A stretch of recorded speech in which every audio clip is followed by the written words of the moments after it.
Good morning प्यारे बच्चों, आप सब लोग कैसे हैं? उम्मीद है आप सब लोग अच्छे होंगे। बेटा, मैंने आपको पहले एक वीडियो भेजा था जो था पाठ 3 मात्राएं, शब्द और वाक्य का पहला भाग, जिसमें हमने सीखा था कि किस तरह से स्वरों की मात्राएं व्यंजनों के साथ मिलकर के शब्द बनाते हैं। अब हम पढ़ेंगे दूसरा भाग, और दूसरे भाग में हम पढ़ेंगे कि किस तरह से शब्द और वाक्य बनाए जाते हैं और शब्द और वाक्य किन्हें कहते हैं। तो सबसे पहले हम लेते हैं शब्द। शब्द क्या होते हैं? जब दो या दो से अधिक वर्ण मिल जाते हैं और उसका एक समूह बनता है, यानी कि एक ग्रुप बनता है, उस ग्रुप को कहते हैं शब्द।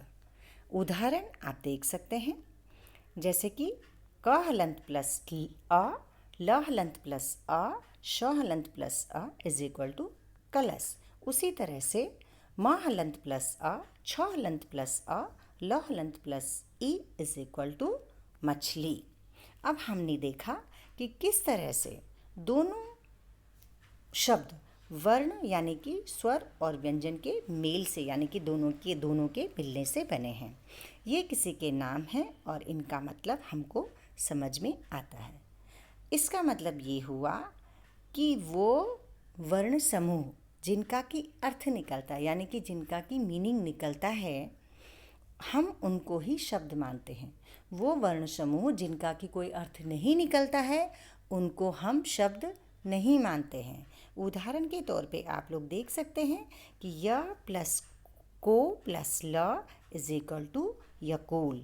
बच्चों, इसका कोई मतलब निकलता है? इसका कोई अर्थ निकलता है? नहीं। इसका कोई अर्थ नहीं निकलता है, और चूंकि इसका कोई अर्थ नहीं निकलता है, इसलिए ये शब्द नहीं है। इसी तरह से हम दूसरा उदाहरण देख सकते हैं, को प्लस य प्लस ल कोयल। हाँ, इसका कोई अर्थ निकलता है? हाँ, इसका अर्थ निकलता है। यह एक काले रंग का पक्षी है जिसकी की वाणी यानी कि भाषा बहुत मधुर यानी कि बहुत मीठी होती है। तो जिन शब्दों का अर्थ निकलता है उनको ही हम शब्द मानते हैं, जिनका अर्थ नहीं निकलता है उनको हम शब्द नहीं मानते हैं। तो हम कह सकते हैं कि वर्णों के अर्थपूर्ण मेल को शब्द कहते हैं। क्या कहते हैं? शब्द कहते हैं। अब जो शब्द होते हैं वो बिना मात्रा वाले भी हो सकते हैं और मात्रा वाले भी हो सकते हैं। बिना मात्रा वाले शब्द में उदाहरण देती हूँ आपको, मटर और अदरक। और मात्रा वाले जो शब्द होते हैं वो होते हैं तितली और समोसा। ऐसे बहुत सारे उदाहरण हैं जो कि आप आगे पढ़ेंगे। तो बेटा, शब्द, आशा है, उम्मीद है कि आपको समझ में आ गया होगा। अब हम लेंगे वाक्य। तो बच्चों, जिस तरह से वर्णों के अर्थपूर्ण मेल से शब्द बनते हैं, उसी प्रकार से शब्दों के अर्थपूर्ण मेल से वाक्य बनते हैं। जैसे उदाहरण के तौर पे आप देख सकते हैं कि सुमन पढ़ रही है। सुमन एक लड़की है और वो क्या पढ़ रही है? किताब पढ़ रही है। इस वाक्य का हमें अर्थ समझ में आ रहा है, तो इसका मतलब हुआ कि ये एक वाक्य है। उसी तरह से रोहन खेल रहा है। रोहन एक लड़का है जो कि बॉल से खेल रहा है, यानी कि इस वाक्य का हमें अर्थ समझ में आ रहा है। तो ये क्या हुआ? ये हुआ वाक्य। ये सही वाक्य है। ठीक है। अब इससे क्या मतलब निकलता है कि शब्दों का ऐसा ग्रुप, यानी कि शब्दों का ऐसा समूह जिसका कि अर्थ निकलता है, उसको हम वाक्य कहते हैं। लेकिन शब्दों का ऐसा समूह जिसका कि कोई अर्थ नहीं निकलता है, उसको हम वाक्य नहीं कहते हैं। उदाहरण मैं आपको दिखाती हूँ, जैसे कि मैं रात हूँ को सोता। तो इस बच्चों, इसका कोई अर्थ निकल रहा है? नहीं, इसका कोई अर्थ नहीं निकल रहा है, तो ये इसको हम वाक्य नहीं मान सकते हैं। ये कोई वाक्य नहीं है।